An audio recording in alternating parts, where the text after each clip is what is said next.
그 RNN 실습이라고 제목을 적어놓긴 했는데 실제로는 저희 저번 세션에 프리뷰로 진행했던 섹투색 모델에 대해서 좀 간략하게 이론적으로 본 다음에 섹투색 모델을 구현하는 실습을 진행하도록 하겠습니다. 먼저 콘텐츠 보면요. 일단 첫 번째로 저희 RNN이랑 LSTM 배웠던 거 리캡 한번 한 다음에 그다음에 좀 개괄적으로 NLP에 대해서 잠깐 한번 말씀드리고 그다음에 섹터색에 대해서 한번 알아본 다음에 세 번째로 실습까지 실습 두 개까지 진행을 해보도록 하겠습니다. 네, 먼저 저희 저번 세션에서 배웠던 RNN에 대해서 다시 한번 리마인드를 해보면요. RNN들 다 기억나시죠? 다 RNA는 은닉층의 노드에서 히든 스테이트를 다음 타임 스텝에 다시 한번 계산을 해줌으로써 그 시퀀스의 정보를 학습할 수 있는 모델인데요. 그렇기 때문에 뭐 텍스트 데이터나 아니면 시계열 데이터 같은 시퀀스 데이터들의 정보를 학습할 때 좋은 성능을 보이고 있죠. 근데 RNN에서도 RNN 모델 자체에 대한 단점이 있었죠. 예를 들어서 그레디언트 베니싱이 일어나거나 그레디언트 폭주가 일어나거나 하는 단점들이 있었던 것도 저희가 배웠습니다. 그 단점들을 좀 개선하기 위해서 저희가 LSTM이라는 모델도 배웠었는데요. 이 LSTM 모델의 그림에 있는 셀 스테이트를 한번 보시면은 그 RNN과 다른 점인데요. 저 셀 스테이트를 이용해서 장기 기억을 학습하면서 이런 그 그레디언트 베니싱을 단점을 보완하는 구조가 이제 LSTM 모델이라고 저희가 배우게 되었습니다. 다 기억나시죠? 네. 그래서 좀 NLP에 대해서 좀 개괄적으로 말씀을 드리고 싶은데요. 뭔가 이따가 설명할 모델들보다 사실 저는 이게 더 중요하다고 생각하긴 하거든요.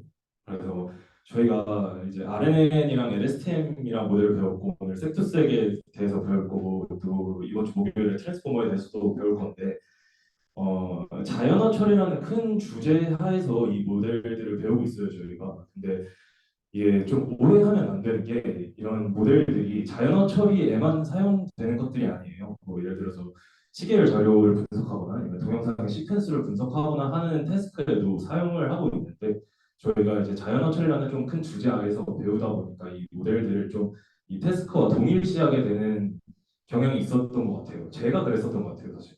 그래서 이런 점은 사실 두 개로 좀 나눠서 생각하는 게 좋을 것 같다라는 어, 강조를 좀 드리고 싶고요. 뭐 그래서 예를 들어서 RNN의 응용 분야에 대해서 보면은 당연히 뭐 NLP에 대해서 처음에 좀 많이 진행이 되었죠. 그 다음에 뭐 NLP가 아닌 분야에서도 뭐 예를 들어서 리듬 학습이나 작곡처럼 뭐 음성적인 부분에서도 RNN이 많이 사용되고 있고요. 또 뭐 제어 행동 분석 분야 이런 로봇 쪽에서도 많이 사용되고 있고 또 경제나 금융 쪽에서 시계열 자료를 분석할 때 많이 사용되고 있고 또 이런 생화학 분야에서 단백질의 구조가 시퀀셜하게 구조를 분석하는 데도 사용하고 있다고 합니다. 그렇기 때문에 RNN이나 LSTM 또 나아가서 다른 모델들 모두 자연어 처리에만 사용되는 게 아니니까 그런 점은 꼭 염두에 두고 배우셨으면 좋을 것 같고요. 그런데 왜 우리가 그럼 자연어 처리 관점에서 얘네들을 배우고 있냐? 라는 질문이 나올 것 같은데요. 그 이유는 자연어 처리라는 태스크가 너무나 방대하고 또 중요한 인공지능에서 너무 중요한 태스크이기 때문에 이 자연어 처리라는 큰 태스크 하에서 모델들이 발전을 하고 있어요. 그렇기 때문에 이 모델들의 어떻게 생겨났고 어떤 장점과 어떤 단점들이 있는지를 직관적으로 이해하기 위해서는 자연 처리가 발전되는 관점에서 배워가는 것이 이 모델들을 직관적으로 이해하기가 좀 더 편하기 때문에 저희가 이 자연어 처리라는 태스크 아래서 배우고 있는 것이고요.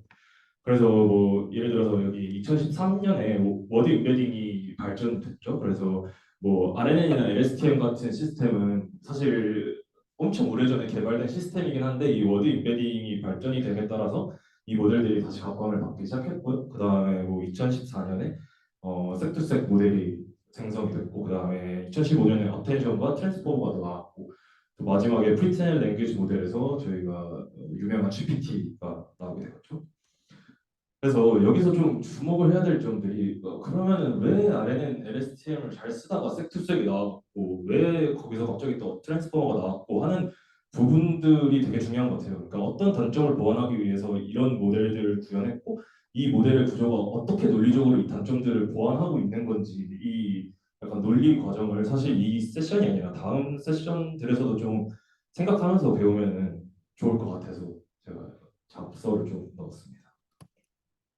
그래서 RNN과 LSTM의 문제점이 무엇이었을까요? 그래서 저희가 풀고자 하는 태스크들이 뭐 여러 가지가 있었어요. 뭐 머신 트랜스레이션이라든지 퀘션 앤서링, 뭐 서머라이제이션 아니면 뭐 챗봇과 같은 문제들을 인공지능으로 풀고 싶었는데 지금까지 배웠던 거 모델을 생각해보면 뭐 RNN, LSTM, GRU 이런 모델들이 있었어요. 근데 문제점이 무엇이었을까요? 어, 이 모델들은 그 아웃풋 시퀀스의 크기를 저희가 미리 지정을 해줬어야 됐어요. 근데 이제 뭐 번역이나 챗봇 같이 뭐 이런 태스크에서 어떻게 아웃풋 시퀀스의 크기를 저희가 알겠어요. 사실 모르는 게 정상이었고 그렇기 때문에 이런 태스크에서 굉장히 큰 한계를 보였죠. 그러면은 과연 이거를 어떻게 해결할까 뭔가 상식적으로 생각을 해보면 이 아웃풋 시퀀스의 크기를 지정한 다음에 거기에다가 이제 하나씩 리그레션을 하는 게 아니라 정말 그 아웃풋 시퀀스 자체를 생성을 해야겠다라는 생각이 들 것 같아요. 그래서 이 섹투색 모델을 가지고 이 문제를 해결하게 됩니다. 그래서 이 디코더 파트에서 이 아웃풋 시퀀스를 크기를 정해주지 않고 이 아웃풋 시퀀스 자체가 제네러제 그 생성이 되게 만들어 놓는 모델입니다.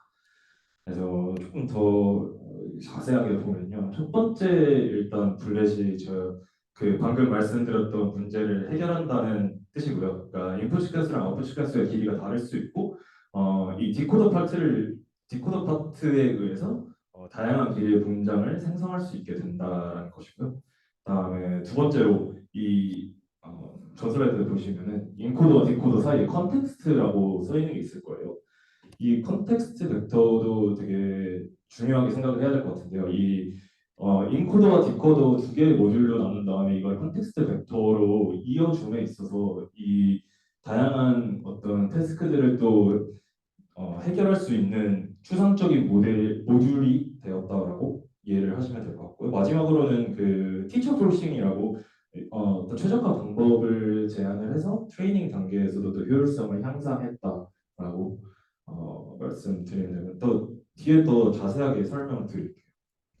그래서 섹투스의 모델이 어떻게 생겼냐 한번 보면은 뭐 어렵지 않아요. 그냥 보셨던 RNN이나 RSTM 모델을 두 개 그냥 이어 붙인 거에 불과하긴 해요. 그래서 어렵지 않고요. 그래서 뭐 좀 더 자세히 보면요.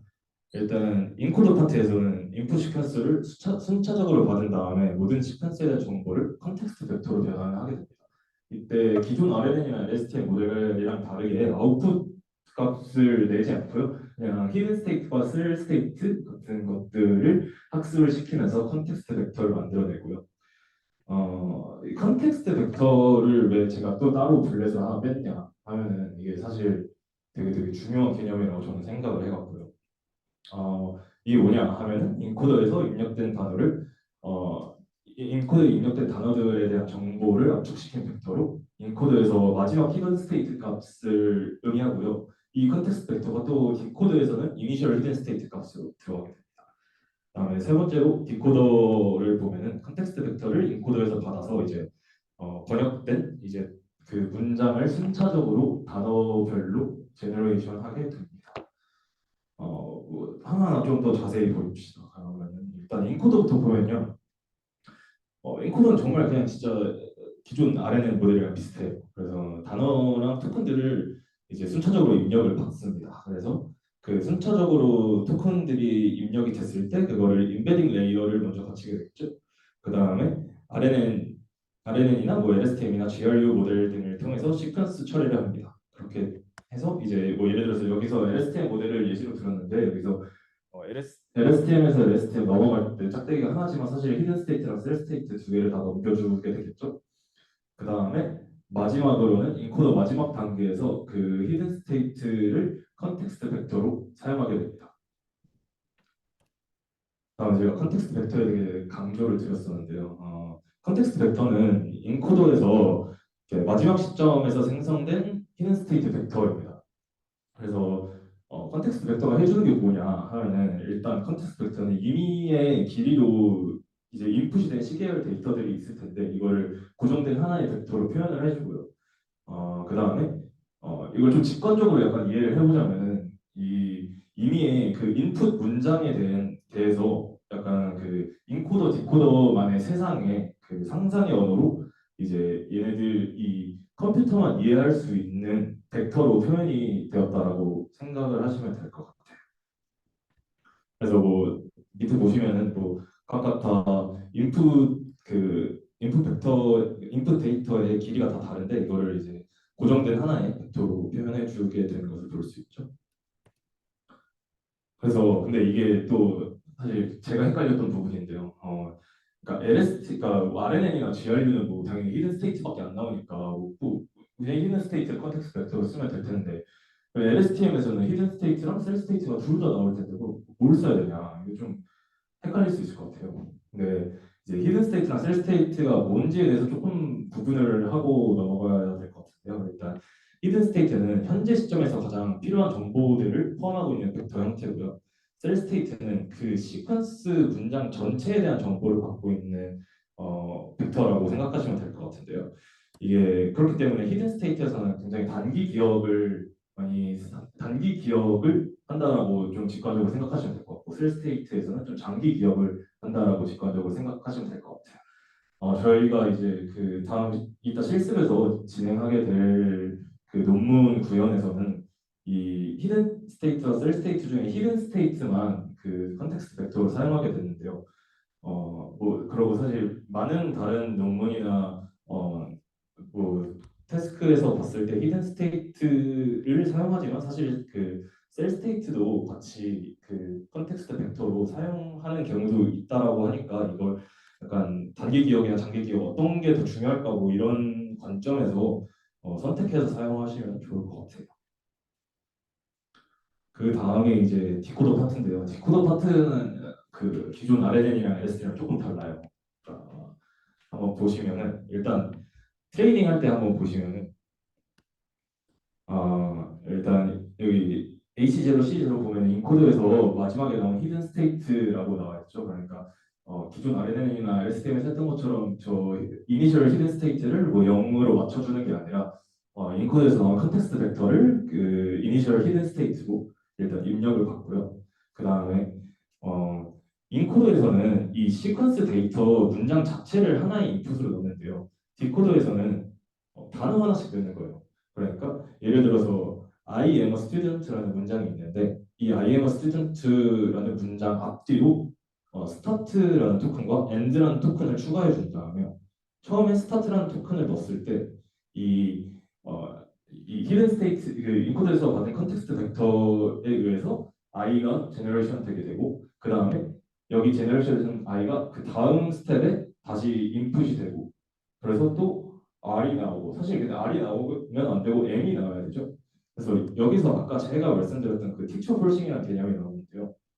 트레이닝 모드에서는 이 단어 하나하나씩 제너레이션 할 때 이 사실 이 제너레이션 된 단어가 잘못이 되었어도 그냥 정답 값으로 계속 인풋을 넣는 거예요. 그런 식으로 트레이닝을 좀 더 효율적으로 시키는 거죠.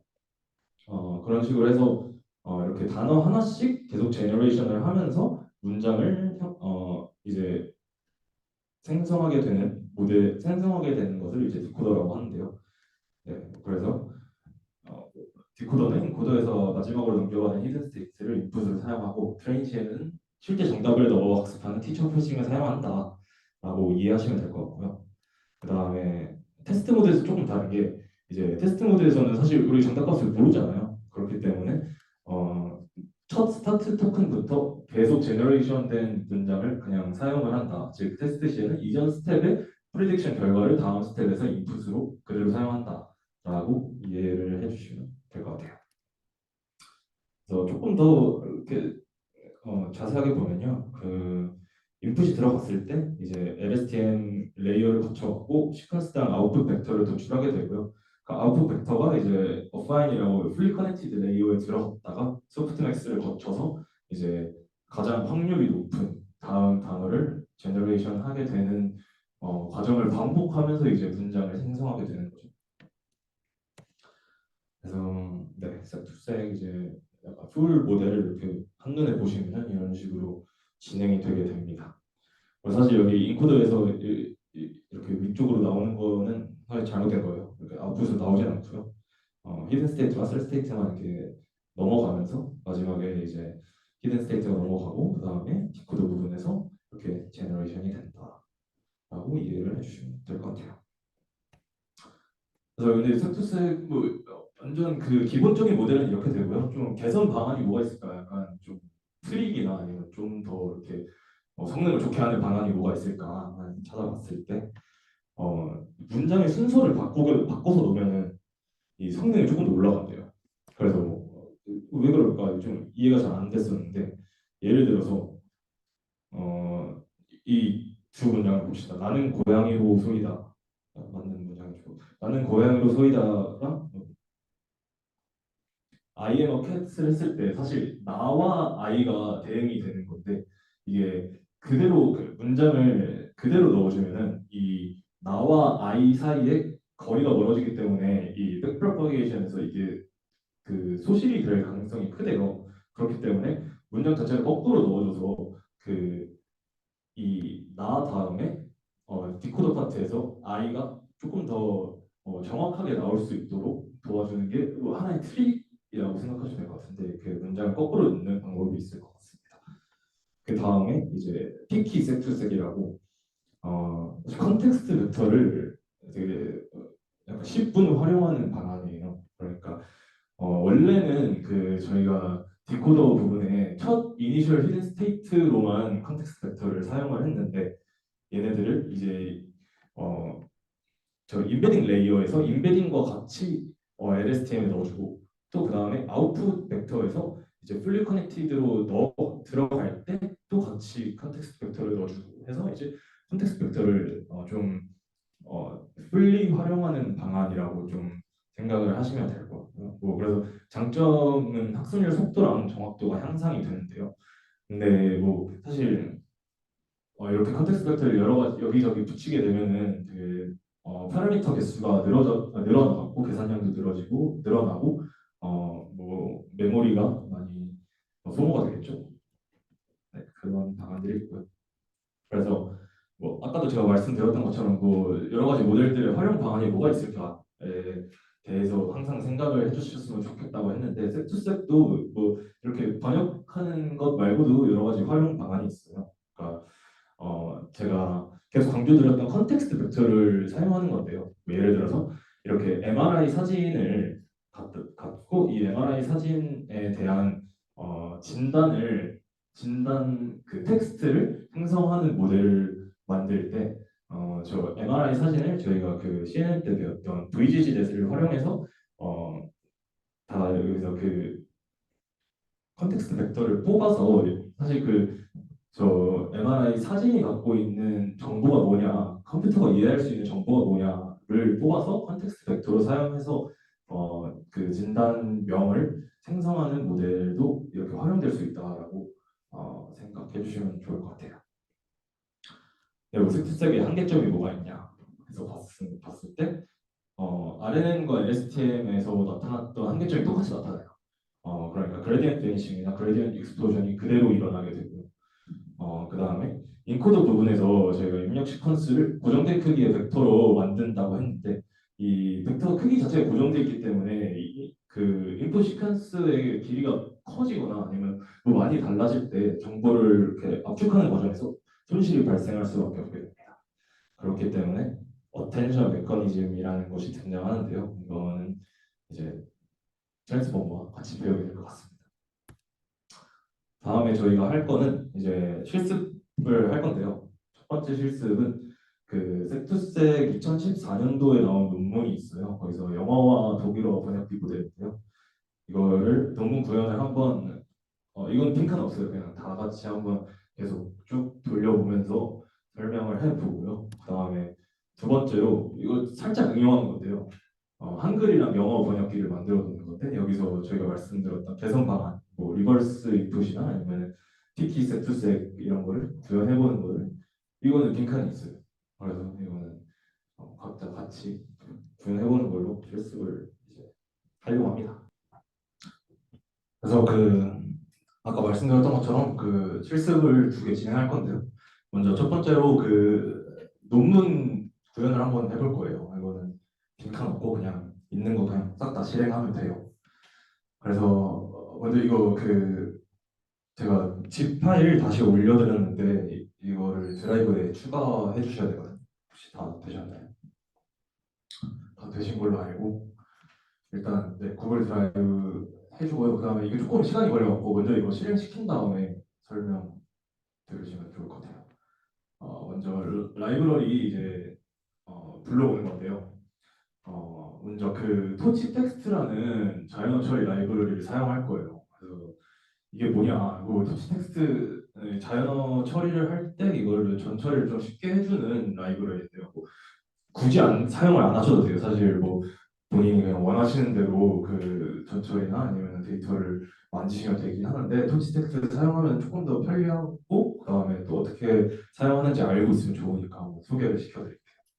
어, 먼저 토치 텍스트에서는 약간 다음과 같은 기능을 제공하는데요. 먼저 파일 로드 하는 거는요. 이 토치 텍스트 내에서도 그 좀 유명한 데이터셋들은 저장이 되어 있어갖고요. 얘네들을 이제 로드할 수 있고요. 그 다음에 토크나이제이션도 해줄 수 있고, 그 다음에 단어 집합이라고 이제 보캡을 만들어줄 수 있고, 그 다음에 보캐블러리당 정수 인코딩을 해줄 수 있고, 그 다음에 저번 시간에 배웠던 월투 벡터도 이제 생성을 해줄 수 있고, 그 다음에 마지막에 배치화까지 해줄 수 있는 라이브러리입니다. 그래서 이걸 활용하시면 조금 더 전처리나 아니면 데이터 준비할 때 편하게 준비하실 수 있을 것 같고요.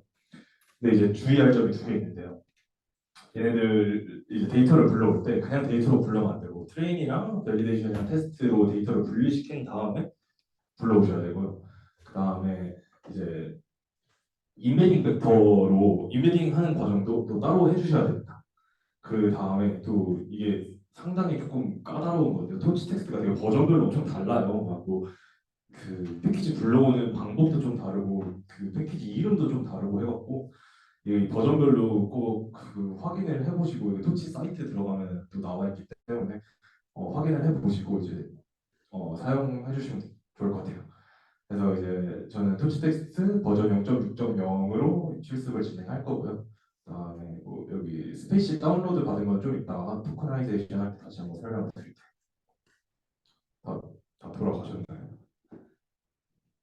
다 돌아가신 걸로 알고 그다음에 이제 라이브러리 불러와 줄 거예요. 뭐 토치 다 불러와 주고 그다음에 이제 토치 텍스트에서 저희가 오늘 첫 번째 실습에서 사용할 데이터가 멀타이 30K라고 뭐 영어 문장 3만 개, 뭐 독일어 문장 3만 개, 프랑스어 문장 3만 개 뭐 이런 데이터가 있어요. 이거를 불러와 줄 거고요. 그다음에 이따 설명드린 필드랑 버켓 데이터도 사용을 할 거고 그다음에 또 이따 설명드린 스페이시도 사용을 할 거기 때문에 저거 다 불러와 줍니다. 그다음에 이제 시드를 고정해 줄 건데요. 이렇게 시드를 고정하는 게 저 처음에 잘 몰랐어. 잠깐 설명을 드리면은 그 사실 이거 인공지능 코드를 돌리다 보면은 파이썬이나 아니면 토치나 아니면 쿠다에서 난수를 임의로 설정하게 돼요. 그렇기 때문에 이 시드를 고정해주지 않으면은 계속 돌릴 때마다 다른 결과값이 나오게 돼요. 그렇기 때문에 좀 재현 가능하게 만들기 위해서 시드를 고정해준 상태에서 돌리시면 좋을 것 같아요. 그래서 뭐 한 줄 한 줄 보시면은 파이썬 자체에서 이제 시드 고정하고 그다음에 럼파이에서 시드 고정하고 토치에서 고정하고 토치 내에서 쿠다에서 또 고정한 다음에 이 CUDN에서도 한번 고정을 해주는 걸로 이해하시면 될 것 같아요. 그다음에 이제 본격적으로 데이터셋을 준비해야 되는데요. 크게 5가지로 좀 나눌 수 있을 것 같아요. 그래서 첫 번째로 토크나이저 먼저 생성한 다음에 두 번째로 토치 텍스트에서 필드를 정의하고 그 다음에 세 번째로 태블러 데이터셋 이것도 토치 텍스트에서 있는 거예요. 태블러 데이터셋에서 스플릿을 사용해서 트레인 밸리데이션 테스트로 스플릿을 한 다음에 네 번째 빌드 포캡을 하고 다섯 번째 버켓 이터레이터로 해서 데이터를 로드해주는 5가지 과정으로 나눠져 있는데요. 먼저 토커나이저부터 한번 보면요. 일단 토크나이저 뭐 다들 아실 것 같긴 한데 한번 좀 다시 설명을 드릴게요. 그러니까 자연어 처리를 할 때 사실 이 자연어 처리 텍스트가 문장이나 문단 단위로 들어오게 돼요. 그런데 이제 그거를 한 번에 이 컴퓨터가 알아들을 수 없으니까 이거를 뭐 단어 단위나 아니면 형태소 단위로 쪼개주는 작업이 필요한데 이거를 토크나이저라고 해요. 토크나이징이라고 해요, 사실. 그다음에 토크나이저가 이제 그거를 해주는 건데 뭐 저기 예시에서 봤던 것처럼 굿모닝, 굿모닝, 그다음에 점 아니 느낌표 이렇게 나눠진 것을 볼 수 있는데 이렇게 토큰별로 나누는 것을 토크나이징이라고 이해하시면 될 것 같고요. 그래서 저희가 그 앞서 말씀드렸던 스페이시가 그 독일어나 영어를 토크나이징 해줄 수 있는 토크나이저 패키지이기 때문에 스페이시를 활용해서 토크나이징을 진행할 겁니다. 그 자연어 처리 태스크를 하다 보면은 토크나이저가 좀 필수적으로 필요한데 또 종류들이 뭐가 있냐를 저도 궁금해갖고 찾아보고 공부를 해봤는데요. 첫 번째로 크게 두 가지로 나눌 수 있을 것 같아요. 뭐부터 첫 번째 규칙 기반 토크나이저가 있는데요. 이게 단어 단위로 문장을 분절하게 돼요. 그러니까 단어 단위 토크나이즈로 문장을 분절해서 그 단어들이 각각 하나의 인코딩을 갖게 되는 거겠죠. 그러니까 어, 뭐 여기 예시에서 봤던 것처럼 Here's the sentence I was embedding for 하면 이렇게 각각 단어 단위로 혹은 형태소 단위로 이렇게 분절을 할 수 있는 게 규칙 기반 토크나이저예요. 근데 사실 이렇게 하면은 그 단어 텍스트의 양이 많아질수록 단어가 많아지고 그렇기 때문에 굉장히 큰 그 단어 사전을 활용해야 되고 그렇기 때문에 또 인베딩 사이즈도 엄청 커지겠죠. 그래서 이게 메모리에 좀 문제가 생길 수도 있다라고 해요. 그런 단점을 좀 보완하기 위해서 서브워드 기반 토크나이저라는 개념도 있는데요.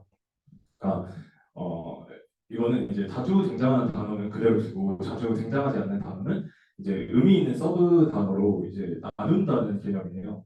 그래서 예를 들어서 버트 토크나이저에서 해주는 기능은 이렇게 샵을 붙여서 그 자주 등장하지 않는 단어를 더 작은 단위로 분절을 해주는 거거든요. 그래서 똑같은 문제가 뭐 Here is a sentence I embedding for 했을 때 이 embedding이라는 단어가 자주 등장하지 않는 단어라고 가정을 해보면은 이걸 분절을 해서 임, 그 다음에 bed, 그 다음에 ding, 그 다음에 s 이렇게 분절을 해준 상태로 토크나이징이 진행이 돼요. 이게 딱 지금 보시면은 이게 더 단어가 많아진 거 아니야라고 생각할 수 있긴 한데 그 문장 자체가 엄청나게 많아지면요. 사실 그뭐 ing이나 s나 이런 것들은 이제 계속해서 반복적으로 나오게 될 거고 그렇기 때문에 큰 단어 사전에서는 훨씬 메모리를 아껴줄 수 있는 토크나이징 방식이라고 이해하시면 될 것 같아요. 그래서 규칙 기반 토크나이저에서는 맥캅이나 뭐 KT 스페이시 이런 것들이 있고요. 그다음에 서버드 기반 토크나이저에서는 허깅페이스에서 제공하는 버트 토크나이저가 있습니다. 다음에 좀 마지막으로 설명드릴 게 한국어 토크나이징이 조금 다른데요. 그러니까 한국어가 사실 뭐 영어나 독일어나 이런 것처럼 그 띄어쓰기를 기준으로 그냥 토크나이징을 하면 되지 않고 저희는 이제 뭐 명사나 조사나 이런 게 다 합쳐져 있잖아요. 그렇기 때문에 영어에서 그 띄어쓰기 기준으로 단어 기반 토크나이징을 한 것과 똑같은 기능을 내려면 한국어에서는 형태소 기반으로 토큰화를 수행해야 된다라고 합니다. 그래서 이렇게 토크나이저를 다시 생성을 한 거예요. 그래서 뭐 예를 들어 독일어 토크나이저, 스페이시 토크나이저를 불러오려면 스페이시에서 이런 거 이 DE 이거를 로드해 주고요. 그 다음에 영어 스페이시 토크나이저를 불러오려면 이런 거를 로드해 주면 됩니다. 그래서 보시면 뭐 이렇게 그 토큰점 텍스트 포즈 이렇게 돼 있으면은 이 얘네들이 포즈거든요. 그러니까 어떤 형태소냐 얘가 뭐 나운이냐 아니면은 뭐 어떤 거냐라고 이렇게 알려주는 토크나이저라고 이해하시면 될 것 같아요. 그 다음에 이제 그러면 토크나이저 함수를 설정을 해주면요. 이렇게 스페이시 그 아까 불러왔던 스페이시 독일어 그 다음에 스페이시 영어에서 토크나이저 함수를 다 설정을 해줬습니다. 다음 두 번째로 제가 해야 된다고 말했던 게 필드를 설정해 줘야 된다고 했었는데요. 터치 텍스트에서 필드라는 도구를 제공해줘요. 그래서 필드를 통해서 앞으로 어떻게 전처리를 할 거냐, 어떻게 그 들어오는 텍스트를 다 전처리를 할 거냐를 좀 정의해 주는 거거든요. 그래서 이것도 설정해 줄 수 있는 하이퍼 파라미터가 되게 많은데요. 뭐 보시면 일단 스크린쇼를 시퀀스 데이터냐, 아니면은 뭐 단어 집합을 만들 거냐, 그다음에 토커나이저를 어떤 거를 사용해서 토커나를 할 거냐, 그다음에 로어면은 뭐 영어 데이터 같은 경우는 전부 소문자를 만들 거냐. 뭐 소문자를 만드는 이유는 그 사실 대문자랑 소문자랑 이게 혼용이 되어 있으면은 그 똑같은 단어임에도 불구하고 대문자로 되어 있을 때 다른 단어로 인식이 될 수 있기 때문에 소문자로 다 처리를 해주는 것이 일반적이고요. 그다음에 뭐 배치 퍼스트는 뭐 배치 차원을 앞으로 이제 불러올 거냐. 그다음에 이니셜 토크는 그 시퀀스 앞에서 어떤 토큰을 추가할 거냐, EOS 토큰은 시퀀스 마지막에 어떤 토큰을 추가할 거냐. 이때 이제 제가 아까 이론 설명을 드릴 때 말씀드렸던 것처럼 디코더에서 그 첫 이니셜 토큰을 이제 스타트 토큰으로 넣어준 다음에 이제 문장이 생성이 되게 되고 그 다음에 마지막에 EOS 토큰, 그러니까 End of Sentence 토큰을 배출하면서 이 문장을 끝내게 되는데 이것을 이용하기 위해서 이렇게 이니셜 토큰과 EOS 토큰을 설정해 주는 거고요. 그다음에 픽스 렌스는 이 문장의 단어 길이를 최대치에 얼마나 허용할 거냐. 그러니까 패딩 작업, 그러니까 예를 들어서 그 문장이 5개 단어가 있다고 했는데 그 픽스 렌스를 뭐 10개로 해놓으면 그 나머지는 5개가 패딩이 되겠죠. 그런 식으로 진행이 된다고 이해하시면 될 것 같고요. 그다음에 저희가 그러면 진행해줘야 되는 건 토커나이징 먼저 진행해준 다음에 이제 이니셜 토큰은 SOS, 스타트 오브 센텐스 토큰으로 만들어주고 그다음에 EOS 토큰은 엔드 오브 센텐스 토큰으로 만들어주고 그다음에 로어는 다 트루로 만들어갖고 다 소문자화 시켜주는 필드를 정했습니다. 그다음에 이제 필드까지 다 지정했으면 데이터셋을 불러와주면 되는데요. 토치 텍스트에서 태블러 데이터셋이라는 기능을 제공해 주는데 태블러 데이터셋은 데이터를 불러오면서 필드에서 정했던 토큰화 방법으로 토큰화를 수행하면서 데이터를 불러오는 기능이라고 생각하시면 돼요. 그래서 필드를 정의하고 이 태블러 데이터셋에 의해서 기본적인 전처리가 한 번에 이루어지게 만들어주는 기능이고요. 그래서 이것도 또 마찬가지로 어떤 기능이 있냐 보면 뭐 사실 이건 다양해요. 그냥 패스 뭐 파일 위치한 경로랑 뭐 데이터 포맷 그다음에 필드는 아까 설정했던 필드 설정해주고 그다음에 스킵 패턴은 데이터 첫 번째 줄은 무시한다 뭐 이런 하이퍼 파라미터들이 있고요. 네, 첫 번째 실습에서는 그 저희 데이터가 그 토치 텍스트 내에 있는 데이터였고요. 그 멀타이 30K라고 아까 말씀드렸던 거죠. 그래서 그 멀타이 30K 패키지 내 스플릿을 사용해서 이 데이터를 불러 오도록 할 겁니다. 그리고 이건 기억하셔야 될 게 이따 그 실습 두 번째 거 할 때 이거 쓰셔야 될 것 같고 네, 기억해 주시면 될 것 같고요. 다음에 이렇게 해서 데이터까지 다 불러왔어요. 그래서 한번 확인해 보면은 트레이닝 데이터가 29,000개 있고요. 그다음에 밸리데이션 데이터가 1,014개, 그다음에 테스트 데이터가 1,000개 이렇게 있는 것을 확인할 수 있어요. 그래서 이게 다 잘 들어가 있냐 한번 보면은 이게 소스 데이터가 그 번역을 하고 싶은 데이터. 그다음에 뒤에 보시면은 여기 타겟 이렇게 되는데 이 TLG가 타겟 데이터가 번역의 결과물로 나와야 될 데이터를 이렇게 토큰화까지 완성된 상태로 저장이 되어 있는 것을 볼 수 있습니다. 그래서 이제 토큰화 전처리가 끝나면은 각 단어에 고유한 정수를 매핑해주는 정수 인코딩 과정이 필요한데요. 그러니까 이 작업을 위해서 단어 집합을 만드는 과정이 필요해요. 그러니까 아까 그 토치 텍스트 설명드릴 때 말씀드렸던 것처럼 그이 다양한 그 텍스트 데이터가 엄청 많잖아요. 근데 이 텍스트 데이터에서 이 정수들이 각각 어떤 인코딩 값을 갖고 매핑이 되냐를 하기 위해서 먼저 보캡을 빌드해 줘야 돼요. 그래서 이렇게 앞서 정의했던 필드에서 빌드 보캡 해준 다음에 민 프리퀀시가 이제 이 전체 데이터에서 이 단어가 얼마나 나왔냐. 그러니까 2번 이상 나오면은 이건 단어로 인식하고 한 번만 나왔으면 이건 뭐 별거 아니다. 단어 안 본다. 이렇게 이해해 주시면 될 것 같아요. 그래서 그 vocab을 한번 빌드해봤을 때 몇 개지? 독일어가 7,857개의 단어가 있고 영어가 5,894개의 단어가 있는 걸 볼 수 있습니다. 그래서 이제 토큰화, 그러니까 정수 인코딩까지 잘 됐냐 이렇게 확인을 좀 해봐야 될 텐데 먼저 없는 단어, 그러니까 이 데이터 이 빌드 보캡 상에서 그 없는 단어들은 0으로 인코딩이 되고요. 그 다음에 앞서 말씀드렸던 패딩이 1로 토큰이 되고 그 다음에 저희가 설정했던 SOS, 그러니까 스타트 오브 센텐스 토큰은 2로 설정이 되고 그 다음에 엔드 오브 센텐스 토큰은 3으로, 그 다음에 여기 헬로우랑 월드는 둘 다 있는 단어여갖고 이미 정수값으로 설정이 되어 있는 거예요. 네, 여기까지 하시면은 이제 정수 인코딩까지 완료가 된 거고요. 그다음에 이제 이 정수 인코딩까지 완료된 데이터를 이제 어, GPU 상에 올려서 그 쿠다 상에 올려갖고 이제 실제 모델을 올릴 건데요. 그렇기 때문에 디바이스를 한번 설정을 해줍니다. 그러고 그다음에 배치 사이즈, 근데 혹시 다 GPU로 하고 계신가요? 네, 좋습니다. 그래서 그 다음에 마지막으로 해야 될 게 이제 버켓 이터레이터라는 기능을 이용해서 이제 데이터를 로드할 건데요. 이게 그 파이토치에서 데이터 로더랑 되게 비슷한 기능이에요. 근데 왜 버켓 이터레이터를 사용하냐 하면은 그 비슷한 길이의 문장들끼리 배치를 만들어주기 때문에 왜 비슷한 길이의 문장들이 필요하냐 하면은 패딩의 크기를 최소화해주고 그 패딩의 크기가 최소화되기 때문에 메모리가 최소화될 수 있기 때문에 비슷한 길이의 문장들끼리 배치를 만들어주는 포켓 이터레이터를 사용했습니다.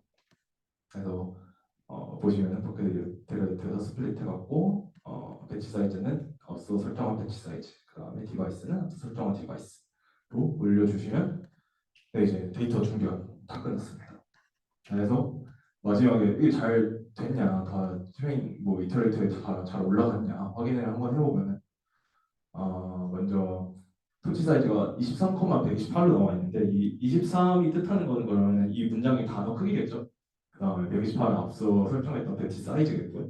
그래서 이 인덱스별로 이 덩승다느냐 한번 확인을 해보면은 이 인덱스 제로의 2가 제가 앞서 말씀드렸던 것처럼 SOS 토큰이 2로 인코딩 된다 했고요. 그 다음에 이 인덱스 1부터 7까지, 아니 8까지 보시면은 이렇게 정수 인코딩 값이 이미 들어가 있죠. 그래서 각각의 단어들을 다 표시하는 거고요. 그다음에 인덱스 9를 보시면 3인데 이 3이 그러니까 아까 말씀드렸던 엔드 오브 센텐스 토큰, 그러니까 이 센텐스가 끝났다는 것을 의미해주는 토큰이고요. 그다음에 나머지는 다 1로 채워져 있는데 이 1들이 이 23개로 고정되어 있는 단어 길이에 패딩을 이만큼 해준다라고 이해하시면 될 것 같아요. 여기까지 다 이해되셨나요? 네. 그러면은 이제 모델 설계를 해봅시다. 그래서 먼저 인코더부터 좀 설명을 드릴게요. 그래서 인코더, 이거는 코드 보면서 같이 보면서 합시다. 그래서 인코더를 설계해야 되는데요. 하이퍼 파라미터는 일단 인풋 디멘션, 히든 디멘션, 인베딩 디멘션, and layers, 그다음에 드롭아웃 레이쇼가 이렇게 있는데요. 하나하나 보시면은 일단 인풋 디멘션은 그 소스 데이터, 그러니까 번역을 해야 될 데이터의 보캐블러리 사이즈를 뜻하는 거예요. 그러니까 저희가 그 정수 인코딩하는 단어들이 각각 그 정수 인코딩 값이 사실 그 원합 벡터의 인덱스로 생각할 수 있잖아요. 그렇기 때문에 그 원합 벡터의 차원을 인풋 디멘션이라고 이해하시면 될 것 같고요. 그 다음에 히든 디멘션은 그 히든 스테이트에서의 디멘션이 얼마나 설정해 주냐. 그 다음에 인베딩 디멘션은 이 원합 벡터가 STM이나 RNN에 들어가기 전에 인베딩 레이어를 거칠 때 어떤 디멘션으로 이제 바꿔주냐 하는 것. 그 다음에 N 레이어는 그 이 LSTM이나 RNN의 레이어를 몇 개로 하냐. 그 다음에 드롭아웃 레이쇼는 드롭아웃을 얼마나 하냐. 이런 하이퍼 파라미터들이고요. 뭐한 줄 한 줄 봅시다. 그러면 일단 먼저 설정해 줘야 되는 게 원하드 인코딩 되어 있는 각 단어들이 인베딩 되는 인베딩 되는 레이어를 하나 설정을 해줘야 되겠죠. 그래서 n.인베딩 인풋 디멘션과 인베딩 디멘션을 해주고요. 그 다음에 두 번째로 LSTM 레이어를 설정을 해줘야 되는데요. 먼저 이 마지막 줄을 보시면 nn.lstm 해서 인베딩 디멘전 들어가고요. 그 다음에 히든 디멘전 들어가고 그 다음에 어, n 레이어스 들어간 다음에 드롭아웃 레이시오 들어가고 이런 식으로 LSTM이 설정이 된 걸 볼 수 있습니다. 그 다음에 이제 드롭아웃까지 설정을 해준 다음에 포워딩 그럼 어떻게 하냐?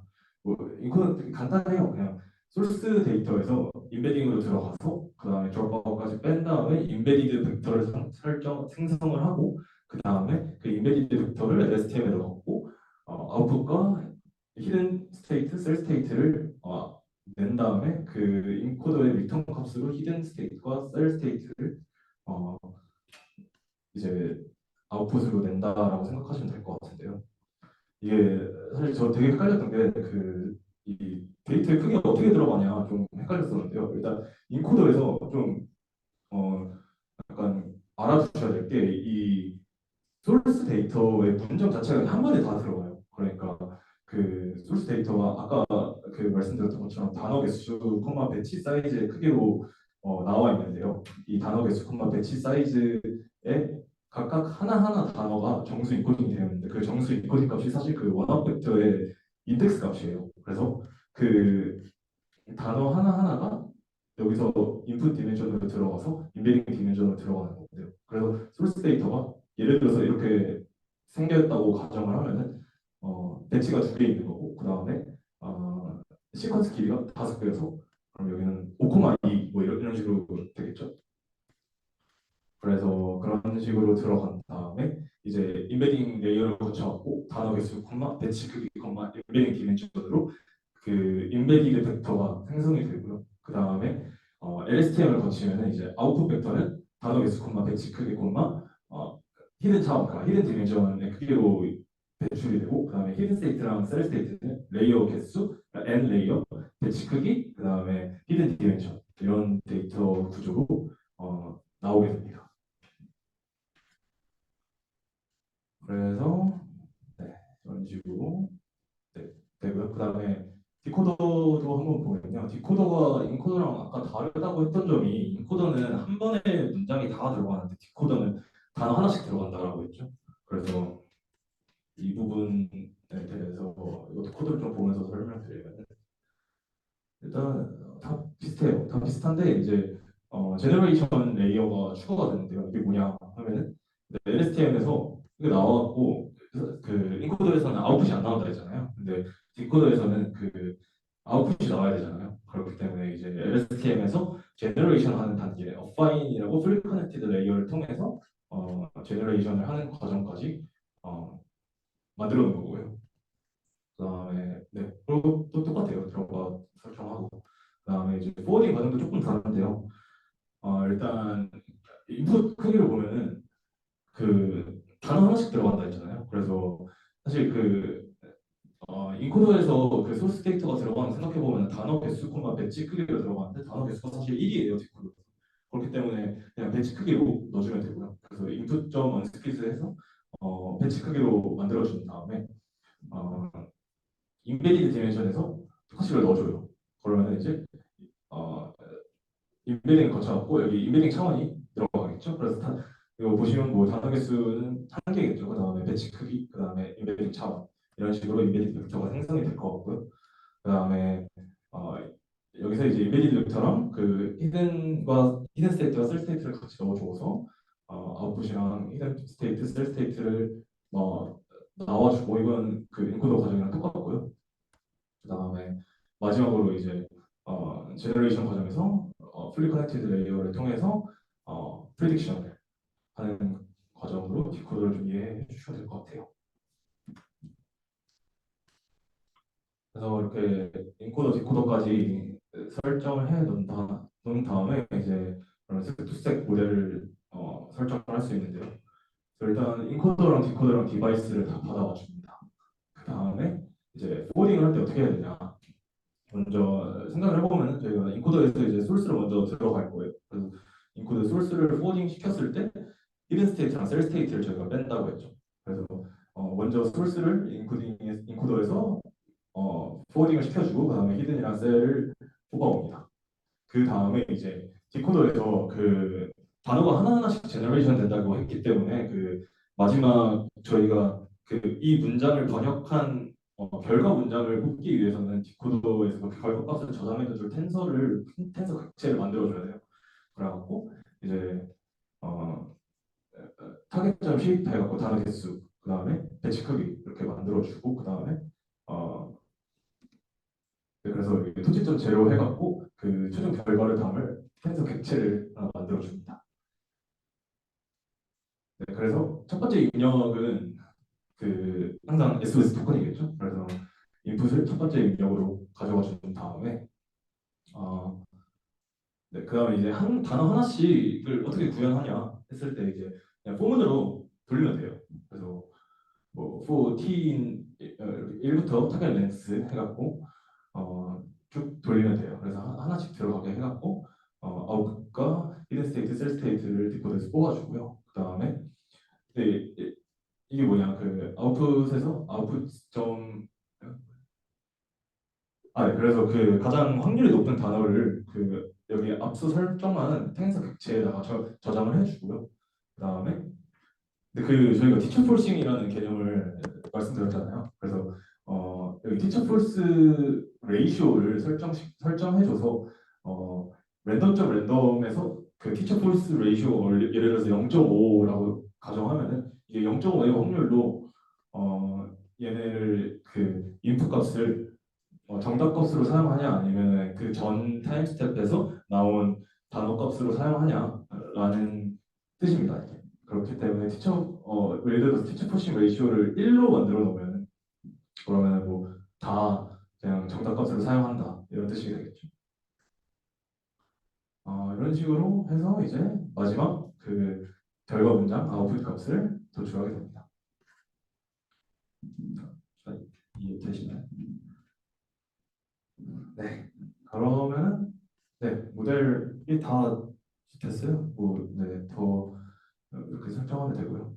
그다음에 뭐 앞서 말씀드렸던 것처럼 인풋 디멘션은 그러면 소스의 보캐블러리 사이즈의 크기고, 그다음에 아웃풋 디멘션은 타겟 보캐블러리 사이즈의 크기고요. 그다음에 인코더 임베딩 디멘션이나 디코더 임베딩 디멘션 이런 거 설정해 주면 되고요. 히든 디멘션 설정해 주고, 근데 히든 디멘션은 그 인코더랑 디코더랑 그 컨텍스트 벡터를 통해서 공유하기 때문에 히든 디멘션은 하나로 설정해 주고요. 그다음에 n 레이어를 설정해 주고, 그다음에 저거 레이쇼 설정해 주고, 그다음에 계속 인코더랑 디코더 이런 식으로 설정을 해준 다음에 모델을 설정해 줍니다. 그래서 이니셜 웨이트를 한번 보면은 이게 저희 아까 봤던 그 7,857개가 독일어 단어 개수였죠. 거기서 256차원으로 임베딩을 줄인 다음에 여기 RNN에서 256에서 512 히든 스테이트로 만든 것을 볼 수 있고요. 똑같이 디코더에서는 이렇게 영어 단어 개수, 그 다음에 256 임베딩 차원, 그 다음에 512 히든 차원 이렇게 다 잘 설정이 되는 걸 볼 수 있습니다. 그 다음에 이제 옵티마이저를 아담으로 설정해줬어요. 그 다음에 뒷부분 패딩에 대한 값을 무시한다는데 패딩에 대한 값을 무시하는 거는 원래 없던 단어였어요. 원래 없던 토큰이었기 때문에 그냥 무시한다라고 이해해 주시면 될 것 같고요. 다음에 이제 그 크로스 엔트로피를 통해서 그 백프로퍼게이션을 진행한다고 생각하시면 됩니다. 그래서 이제 트레이닝 과정이야. 트레이닝 과정인데 음, 네, 네, 이것만 좀 설명드리면 좋을 것 같은데 이 아웃풋 값에서 1부터 한다라고 나와 있는데 왜 1부터 하냐라고 했을 때 이 디코더 위에 디코더를 올려보면 아니구나. 네, 셋을 올려보면 돼요. 그래서 여기 저희 1부터 만들어 놨고 그 아웃풋 값은 1부터로 설정해 준 다음에 타겟 값도 1부터로 설정해 줘서 얘네들을 이제 크로스 엔트로피로 로스를 계산하게 되는 거죠. 이발리도 똑같은데 하나 또 다른 거는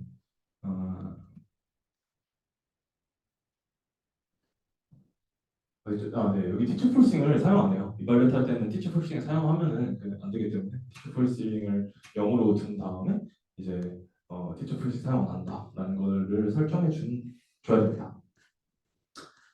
그러고 이제 뭐 입국 타임 설정해주고 이제 돌리면 돼요. 네, 돌렸을 때 네, 성능이 쭉 나오죠. 그래서 네, 모델 저장해주고요. 한번 확인을 해보면은 이게 테스트 루스가 뭐그 크로스 트래블로 3.689가 나오고 그리고 실제 문장이 어떻게 되냐 한번 확인을 해보죠. 그래서 타겟 문장이 Mother and her young son enjoying a beautiful day라고 나와 있는데 모델 출력이 Mother and her daughter are enjoying a park라고 나오는 거 보면 뭐 꽤나 좀 의미 있게 나오는 것 같아요. 네, 이런 식으로 이제 네, 잘 모델이 된 것을 확인할 수 있습니다. 이해되셨나요? 이제 두 번째 실습 진행해 볼까요?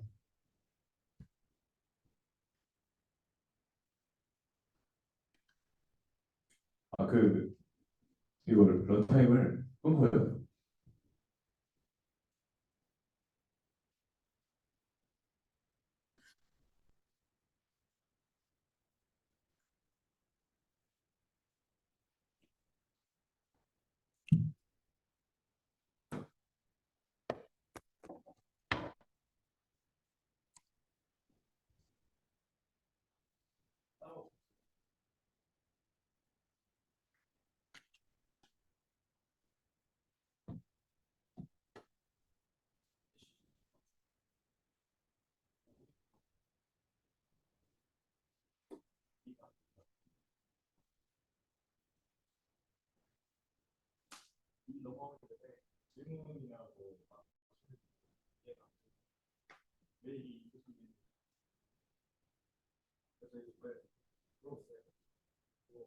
네네.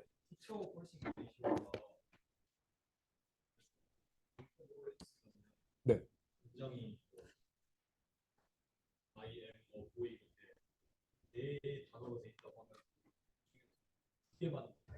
아니요, 아니요.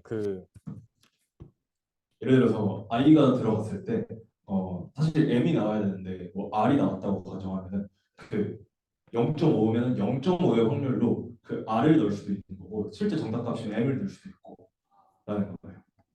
그래서 예를 들어서 0이면은 그 티치 풀싱 레시오가 0이면은 무조건 정답값이 들어가고 그런 식으로.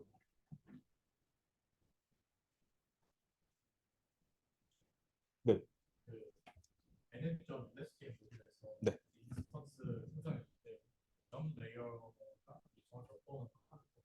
아, 어, 그림으로 보면 설명하면 좋을 것 같은데요. 이 상태에서는 넘 레이어가 하나인 거예요. 근데 이제 여기서 LSTM 하나 더 쌓았어요. 그러면 이제 N 레이어가 두 개인 거예요.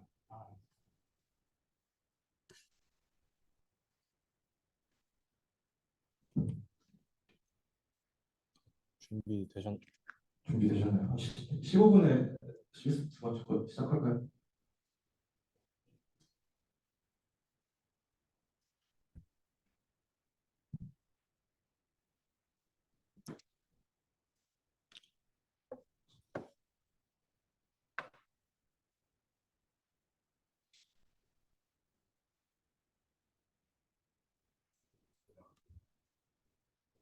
네네. 네.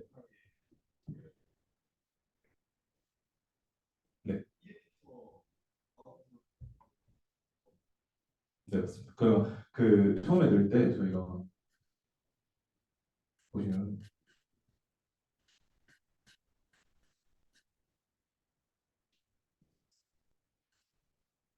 인풋을 처음에 그러니까 SOS 토큰으로 인풋을 준 다음에 여기서 1부터 아웃풋 그 저희 텐스 객체에다 넣었잖아요. 그렇기 때문에 SOS 토큰은 안 들어가 있는데 정답 값에서는 SOS 토큰이 들어가 있을 거예요. 그렇기 때문에 네. 네. 네. 네.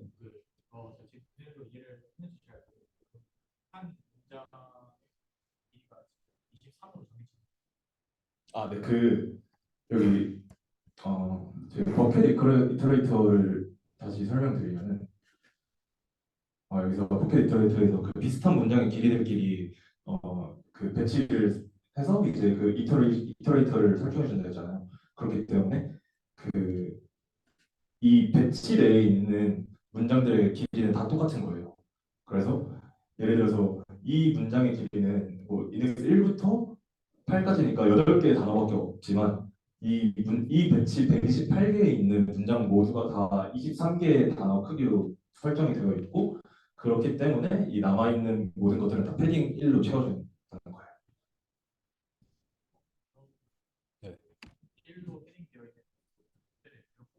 네, 네, 네. 네, 맞습니다. 1까지 다 같이 들어가고요. 그 다음에 마지막에 제가 패딩을 그래서 지워준다고 말씀드렸는데 여기서 그 크로스 트로피에 넣을 때는 패딩은 없앤 다음에 이렇게 패딩이 뭐 없는 값이니까요. 애초에 또 최근에는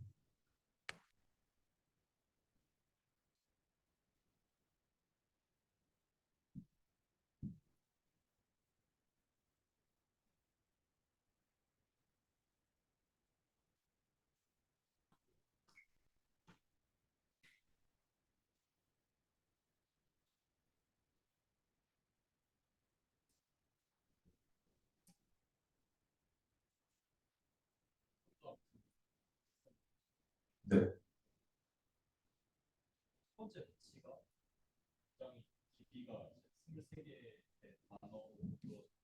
네.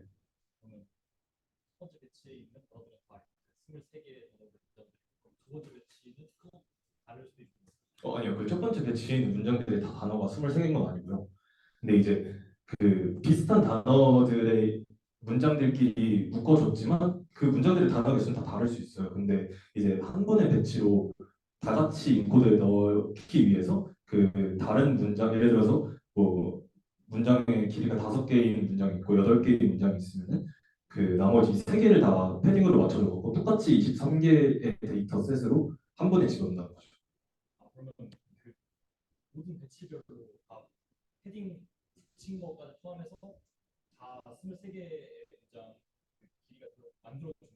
네, 배치 내에 있는 모든 문장. 네.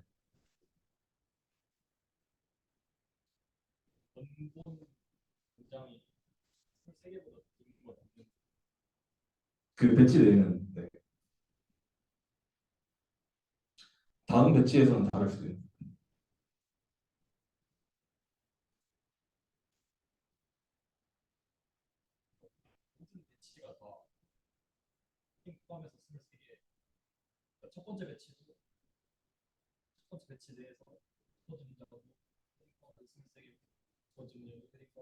아니요. 첫 번째 배치에 있는 모든 문장들이 패딩 포함해서 23개의 데이터 셋으로 들어가는 거고요. 그다음에 두 번째 배치에서는 똑같이 그 포켓 디터레이트에서 비슷한 단어 길이끼리 만들어주기 때문에 뭐 n개의 이제 단어로 들어가겠죠.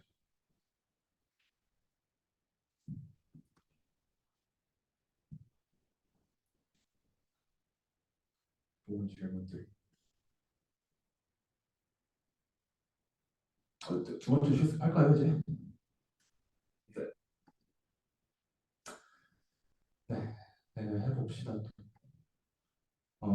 이거는 잠시만요.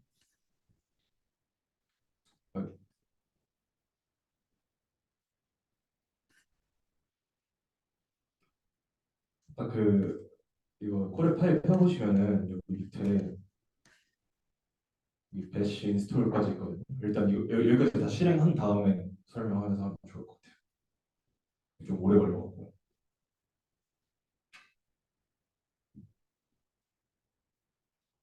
자, 네. 한 2분 정도 걸려갖고 한 3분 있다가 계속 진행하면 될 것 같은데 일단 뭐 그 두 번째 실습은 그 한글이랑 영어 번역기 구현해보는 거예요. 한글 영어 번역기 구현해보는 거 사실 거의 다 비슷해요. 거의 다 비슷한데 이제 다른 점은 일단 데이터셋 준비할 때 여기서 이 토치 텍스트 내에서 이 데이터셋이 없어요. 뭐 당연하겠지만 뭐 그래갖고 CSV 파일로 있는 데이터를 어떻게 토치 텍스트 안에서 그 데이터 셋으로 구성하냐가 그러니까 첫 번째 다를 것 같고요. 그다음에 두 번째로 그 저희가 이동 파트에서 소개해드렸던 그 리버스하게 인풋을 만드는 거나 아니면은 키 섹투색을 구현해보는 거나 이런 것들을 구현해볼 겁니다. 그래서 네, 좋아요. 이거 제가 안 누르고 있었네요. 그냥 뭐, 그래서 이거 또 설명드릴 거긴 한데 지금 먼저 설명드릴게요. 그러니까 한글 토크나이저가 조금 다르다 했잖아요. 교차어라는 특성 때문에 한글 토크나이저는 좀 다르기도 하고 사실 스페이시 토크나이저를 저희가 사용했었는데 그게 한글을 지원 안 해요. 그래갖고 한글 토크나이저를 지원해주는 패키지 중에서 뭘 사용할까 고민하다가 멜캅이라는 패키지를 사용했는데요. 왜 사용했냐 하면은 가장 빠르고 가장 정확하대요 지금. 그래서 멜캅이라는 패키지를 사용했고요. 그러고 그래서 어떻게 사용하냐 하면은 이제 그 백업을 이제 깃에서 클론 해온 다음에 그걸 다운로드 받아주면 됩니다. 그래서 인스톨 받아주면 되고요. 어, 네, 그리고 왜 근데 그 서버 기반 토크나이전 사용 안 했냐 하면은 단어가 그 데이터 크기가 그렇게 크진 않았어요. 근데 데이터 크기가 크면은 사실 단어가 엄청 많아지고 그렇게 되면 엄청 메모리가 손실될 수 있기 때문에 서브워드 토크나이즈고 버트 토크나이즈 아까 말씀드렸던 것처럼 그런 것들 한번 써보셔도 좋을 것 같아요. 그래서 뭐 이거 돌아간 동안 또 설명드리면은 여기서부터 이제 채워주셔야 돼요. 일단 똑같아요. 터치 불러오는 거 똑같고요. 시드 뭐라고 했죠? 한번 채워주시면서 좀 모르겠다 하면은 보지 마시고 질문해 주세요.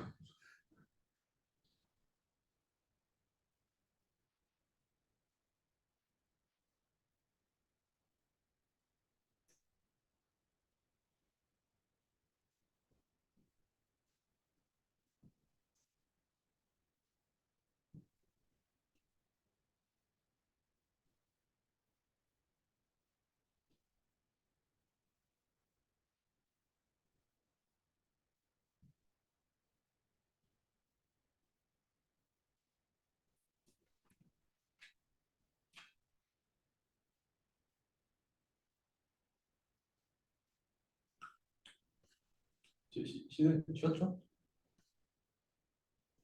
네, 그 다음에 넘어갈까요? 혹시 아직 조금 덜. 이제 1분만 있다 넘어갈게요. 되었어요.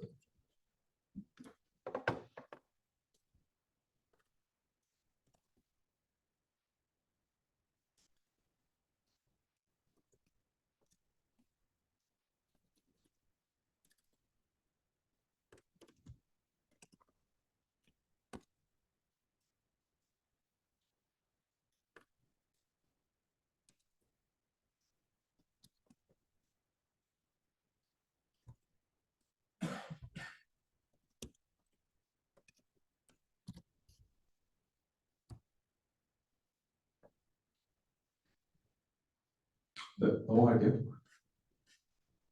그래서 그 이건 뭐냐? 이거는 사실 별건 아니고요. 저희가 그 아까 첫 터치 실습처럼 그뭐 터치 텍스트 내에 있는 데이터만 사용할 것도 아니고 사실 CSV 파일로 되어 있는 데이터도 훨씬 많이 사용할 건데 얘네들 어떻게 뭐 트레인이나 밸리데이션 테스트로 이렇게 나눠 놓냐? 사실 뭐 너무 많은 방법이 있는데요. 그냥 쓰셔도 이렇게 목 붙여서 쓰셔도 좋을 것 같아서 일단 만들어 놓은 거예요. 그래서 뭐 여기 패스에다가 설정해주고 그다음에 뭐 파일 설정해주고 여기다가 이렇게 만들어 놓은 거는 이 파일이 아니라 다른 것들도 더 추가해갖고 한 번에 다 설정해줄 수 있기 때문에 이렇게 만들어 놓은 거고요. 그래서 네, 한번 다 이렇게 하면은 이제 마지막에 트레인 데이터랑 밸리데이션 데이터, 테스트 데이터로 저장하는 네, 코드입니다. 그래서 사실 뭐 별건 없고요. 그냥 혹시 필요하시면 덧붙여서 쓰시라고 만들어 놓은 거고요. 돌리고 계신가요 혹시? 좋아요.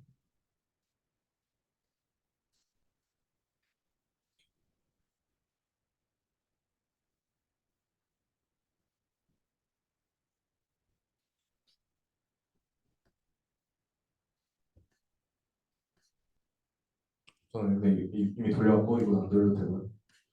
필요하신 분들만 돌리시면 됩니다. 자, 진행할까요?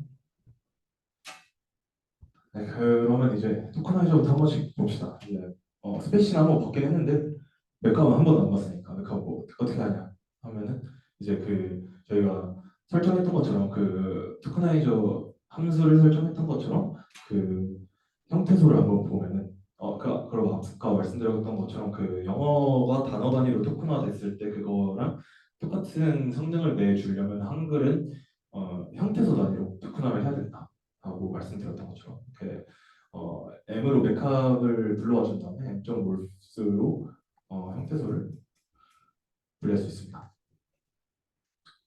네, 분리가 잘 됐죠? 그다음에 똑같이 이거는 아까 했던 거고.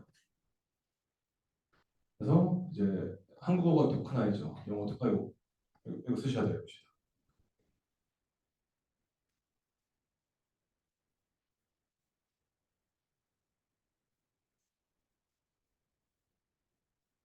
근데 이거 주의할 점이 있어요. 그 저희가 첫 번째 말씀드렸던 것처럼 그 인풋을 리버스로 넣는다 했잖아요. 여기서 그래서 이제 토큰나이징 할 때부터 그냥 리버스로 만들 거예요. 그래서 이거는 어떻게 할까 한번 고민해보고 써주시면 좋을 것 같아요.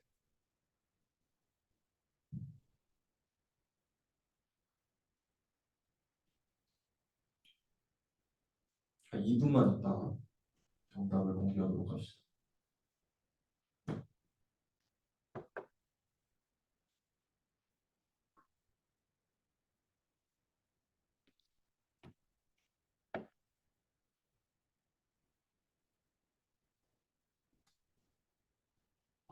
화면 크게? 어? 아, 이거? 오케이, 오케이.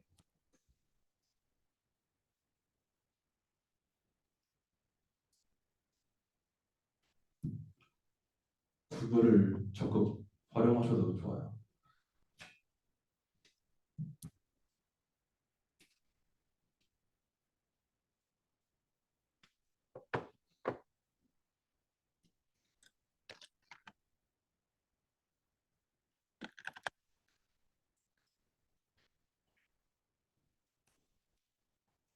시간이 없어서. 시간이 없어서 빠르게 넘어갑시다.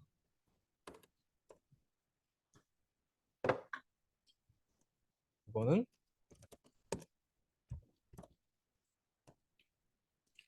뭐, 별거 아니죠? 어이구, 이건 똑같습니다. 아, 이걸로 할게요. 이거는 그 아까 했던 거랑 똑같아요. 다 쓰기 귀찮아. 다시. 아,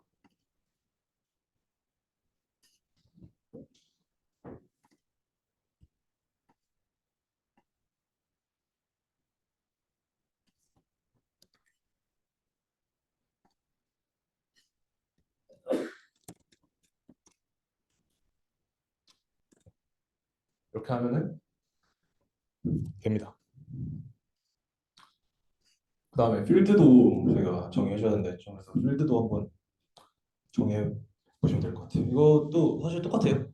똑같아요.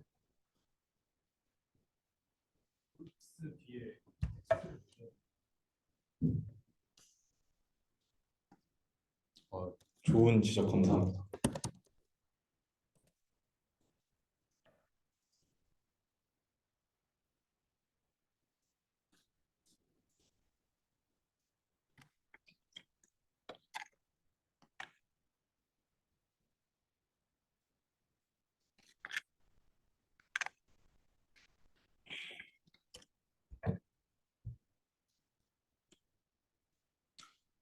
하다가 근데 중간에 놓치셔도 이거 그 코드 다 있는 있는 파일로 또 올려드릴 거니까 너무 걱정은 하지 마세요.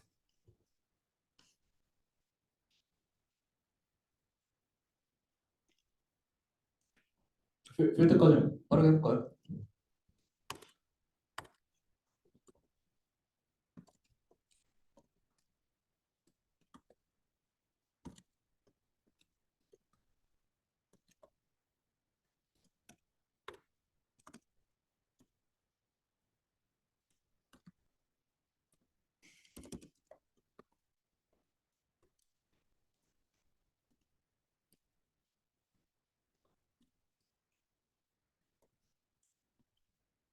이거죠?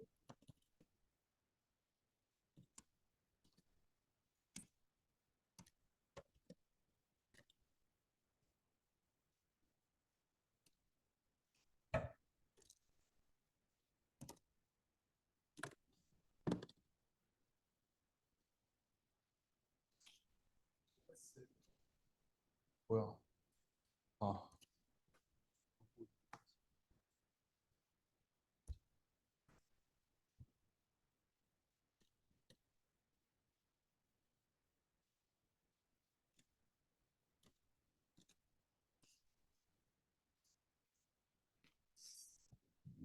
네, 필드까지 다 되셨죠? 네, 이렇게 하면 좀 한도 끝도 없을 것 같아고 이렇게 쭉 한 다음에 이거 한 번에 다 채웁시다. 하고 이거 태블릿 데이터셋 제가 아까 설명드렸던 것처럼 그 태블릿 데이터셋을 이용해서 트레인이랑 밸리드랑 테스트를 그 필드하에서 전 처리가 된 상태로 데이터셋을 불러오는 과정이고요. 그 다음에 빌드 오겐도 해야 된다 했죠. 그래서 어떤 식으로 해야 될지 한번 채워보고요. 그 다음에 마지막에 버켓 데이터를 또 스플릿하는 것까지 한번 채워봅시다.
35분에 다시 진행할게요. 혹시 궁금한 거 있으면 질문해 주세요.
네, 진행해 볼까요?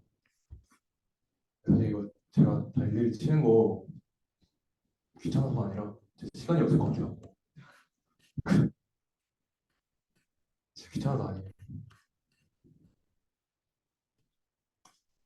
이렇게 하시면 됩니다. 그러니까 좀 하나하나 설명드리면은 필드는 똑같죠? 이건 똑같아요. 다음에 태블러 데이터셋 스플릿은 그 아까 하이퍼 파라미터들 다 말씀드렸던 것처럼 패스 설정해주고 그다음 포맷 설정해주고 그다음에 트레인 밸리데이션 테스트는 그 제가 앞서 보여드렸던 코드 내에서 저런 형태로 저장을 했거든요. 그렇기 때문에 이런 형식으로 저장이 되고 그다음 필드는 설정했던 소스 필드랑 그 소스가 어떤 이름으로 저장이 될지 그다음에 타겟 필드랑 그 타겟이 어떤 이름으로 저장될지 그다음에 스킵 패드 주로 이런 식으로 하면 되고요. 그다음에 빌드 목표도 똑같아요. 똑같아요. 그리고 트레인 데이터 왜 트레인 데이터만 하냐 하면 뭐 당연하겠지만 테스트 데이터나 밸리데이션 데이터가 있으면 안 되겠죠. 저희는 트레인 데이터만 갖고 모델을 만들어야 되니까. 그래서 네, 트레인 데이터랑 민 프로카시 두개뭐 똑같고요. 네, 얘도 똑같아요. 사실 버켓들도 똑같고. 어, 네, 이런 식으로 빅터셋 설정하면 됩니다. 그다음에 이제 모델 구현인데요. 저희가 PK 셋투색을 한번 해볼 거예요. 그래서 이 뭐였냐? 한번 다시 한번 리마인드 해드리면 그 인코더에서 컨텍스트 벡터가 나왔는데 그 컨텍스트 벡터를 그 LSTM에서 히든 스테이트로만 쓰는 게 아니라 임베딩 레이어에서 그러니까 그 인풋에서 임베딩 벡터와 같이 컨캣을 시켜갖고 컨텍스트 벡터를 사용하고 다시 또 LSTM에서 나온 아웃풋 벡터랑 컨캣을 시켜서 같이 또 어파인 레이어로 들어가게 되고 이렇게 세 번을 거쳐서 사용하는 거라고 설명을 드렸었는데요. 이거 한번 네, 구현해 보려고 합니다. 그래서 네, 인코더부터 한번 다 네, 보면서 해보시면 좋을 것 같아요. 사실 그 피키 섹투색에서 그 디코더랑 섹투색만 달라지거든요. 인코더 똑같아요. 그렇기 때문에 인코더랑 피키 디코더, 그다음에 피키 섹투색 이렇게 세 개의 클래스를 한번 여기까지 채워봐 주시면 좋을 것 같아요.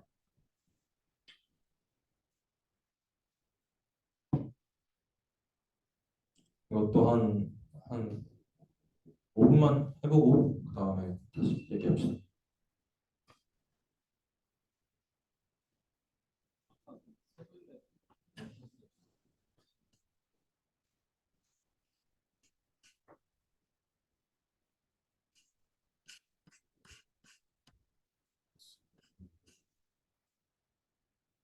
'그 혹시 정답 말씀.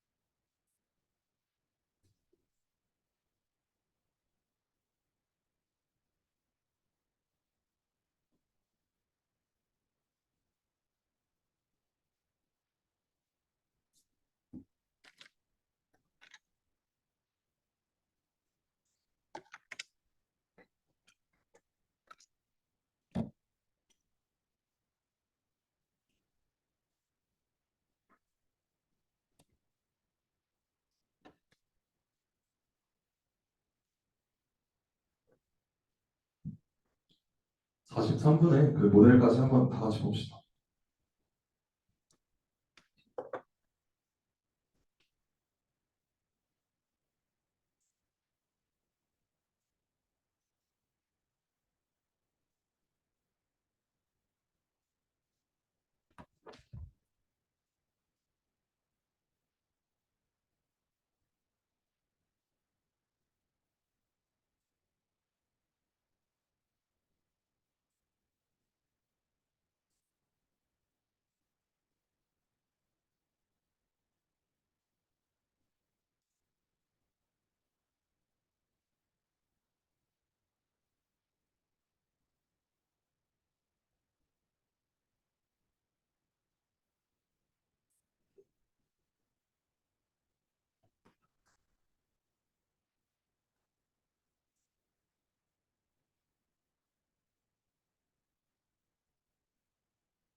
네, 한번 같이 볼까요?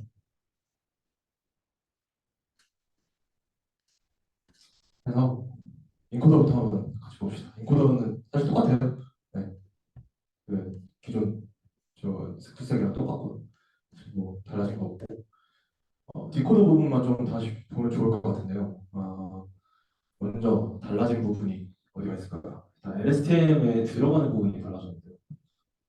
그 기존의 이 부분이에요.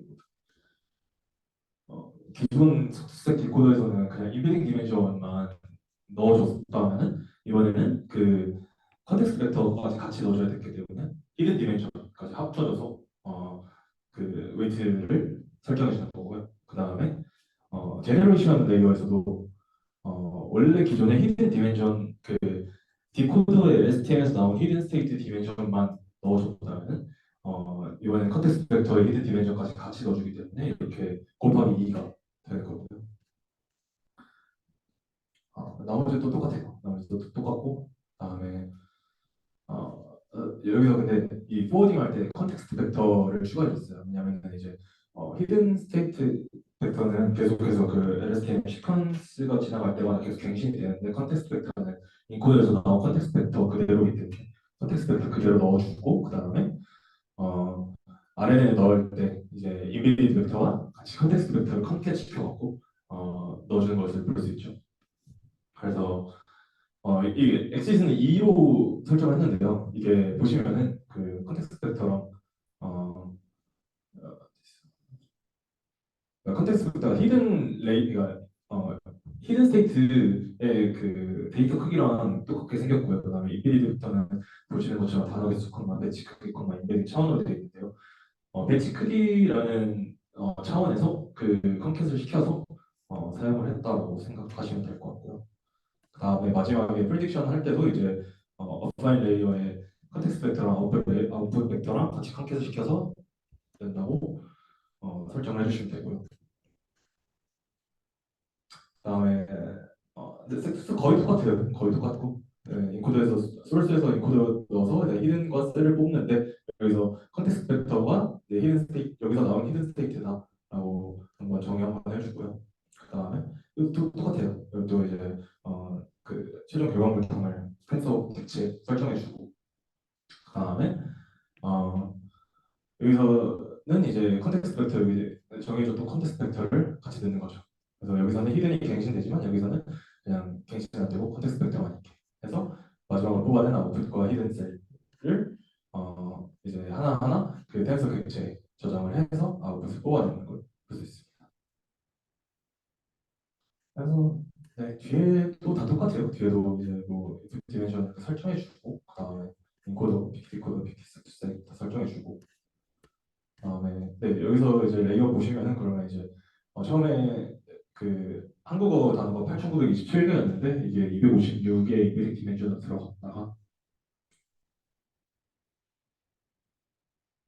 이거 인코더 똑같죠. 인코더는 256 인베딩 디멘션 그대로 들어가고 그다음에 디코더에서 256 인베딩 디멘션이었는데 여기에 512가 더해진 768의 디멘션으로 LSTM에 들어가게 되는 거죠. 이해되시죠? 그리고 뒤에도 또 똑같아요. 뒤에도 똑같고 네. 다 이제